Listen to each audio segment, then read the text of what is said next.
He whai mā tauranga kia whāngai I e tahi atu. Ka taia ngā mātua ki te eke, ki tērā taumata, ka taia rātou hoki. Nā tētahi o ngā karahipi o Teach New Zealand e taia a Gaynor rawa ko Gaynor Hakaria kia hoki atu ki te whare wānanga. I whai a Gaynor I te tohu pairua o hoaka paunamu, ko tā Grant te tohu pairua o te mātauranga. E ai kia Grant, hari kua katoa ia I te mea I mahi ki te taha o tōna ipo. He hari ko rawa atu I te mea ka hiko I māutahi nei nei ki runga I te atamira.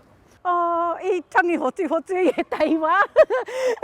I te nui o ngā taumahatanga. Heoi, I amu hoki.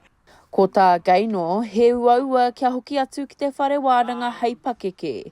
Engari nā te tautoko o tōna whānau, I taia tēke. E hea kēnei ngā wero, he nui ngā piki, he nui hoki ngā heke. Ko te whakarite I te wātaka, kia noho ki te aro ki ngā rangahau, ki ngā taumahi, ki ngā aro matawai.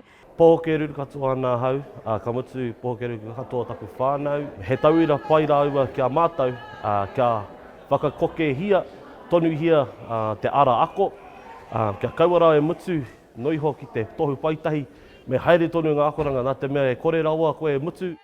E whakai ana rāua mā ngā tamariki mokopuna me ngā uri whakaheke te take o tā rāua nei mahi. E hara māua te mea nui, ko te whakaro e heke ana e ngā tamariki me ngā mokopuna. Ko toku hia kia hoki mai ki te toku hāpuri nei, ki toku kura, me ngā whānau Māori, te hāpuri Māori ki te tautoko, koere taku whāinga matua.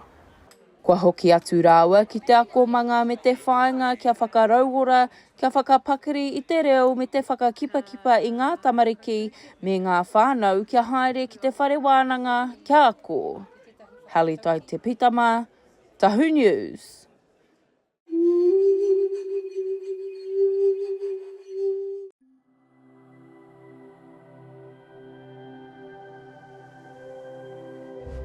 Ko te reo, te taka.